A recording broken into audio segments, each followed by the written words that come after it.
Bahasa merupakan lambang identiti, cerminan tamadun dan wahana pemikiran sesuatu bangsa.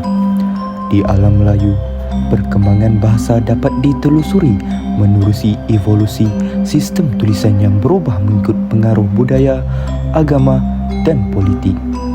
Setiap tulisan bukan sekadar simbol linguistik, malahan merupakan nadi kepada pembentukan intelektual masyarakat. Dokumentari ini akan menyingkap asal-usul dan latar belakang serta kepentingan tiga sistem tulisan yang pernah mewarnai sejarah bahasa Melayu, iaitu sistem tulisan Palava, Kawi dan juga Jawi. Dokumen ini juga menilai cabaran kontemporari dalam usaha mempertahankan kelestarian warisan ini.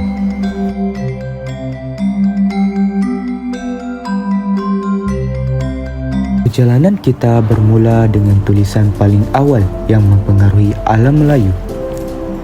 Tulisan Pallava berasal daripada dinasti Pallava di India Selatan pada abad ke-4 hingga abad ke-7 Masihi. Ia merupakan adaptasi daripada tulisan Brahmi dan menjadi medium penting untuk merekod teks berbahasa Sanskrit.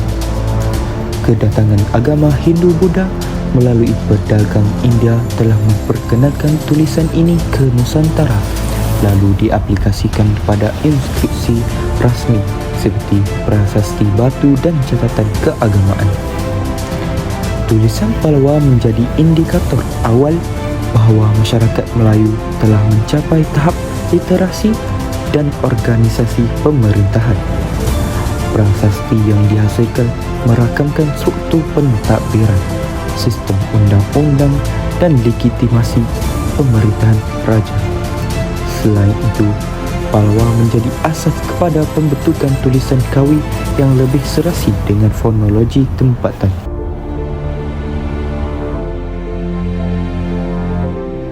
Kesedaran ini membawa kita kepada perbincangan mengenai tulisan Kawi yang mencorakkan dunia kesusataraan awal Nusantara.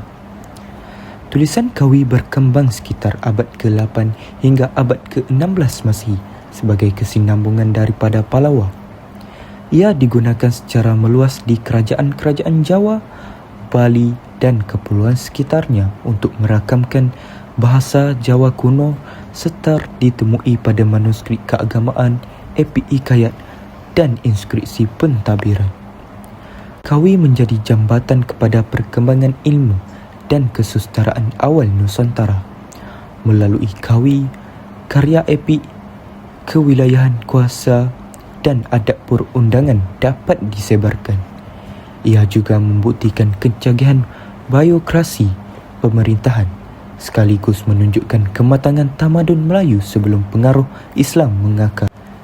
Seterusnya, kita beralih kepada tulisan yang menjadi simbol identiti masyarakat Melayu Islam. Tulisan Jawi muncul seiring kedatangan Islam ke alam Melayu sekitar abad ke-12 Masihi.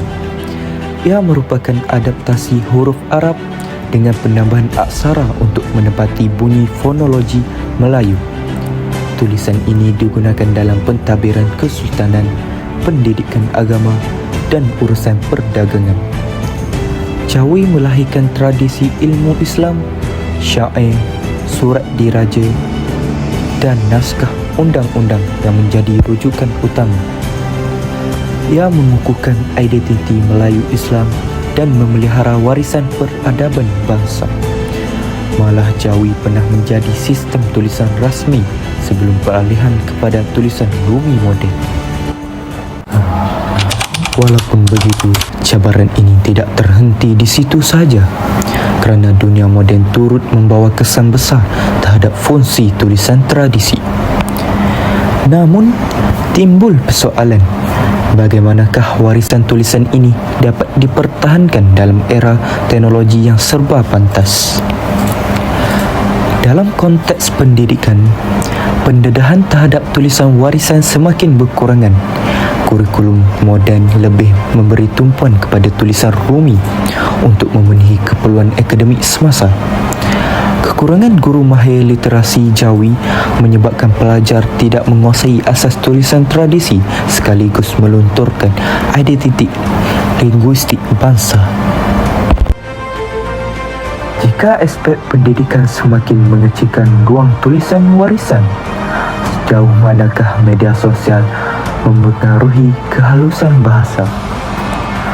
Perkembangan teknologi digital mengubah cara komunikasi masyarakat.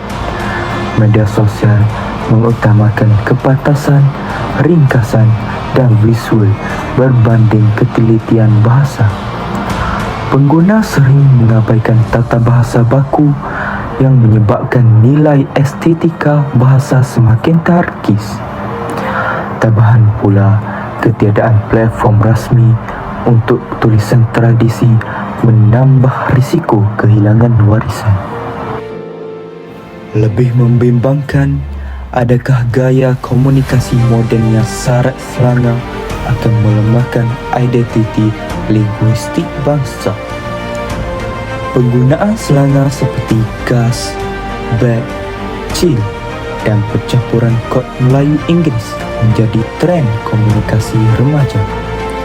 Fenomena ini menjejaskan ketepatan struktur bahasa, memiskinkan kosakata dan melemahkan autoriti bahasa baku. Jika dibiarkan, norma linguistik akan terhapus daripada generasi akan datang. Jika keadaan ini berterusan, apakah wajah bahasa Melayu pada masa hadapan?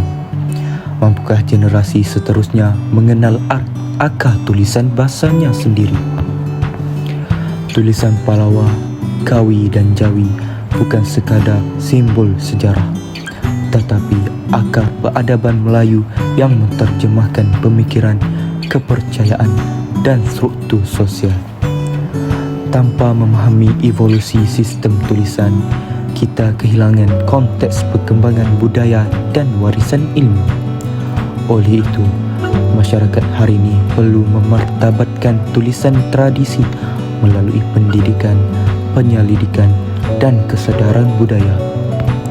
Fenomena ini seterusnya membuka pembincangan kepada dimensi lain, iaitu kesenjaka panjang terhadap identiti bangsa. Hanya dengan kesedaran kolektif, warisan ini mampu dipelihara daripada arus globalisasi. Selagi tulisan terpelihara, selagi itulah jati diri bangsa kekal bernafas. Bahasa bukan sekadar alat komunikasi, tetapi roh sebuah tamadun. Pertahankan tulisan, pelihara warisan.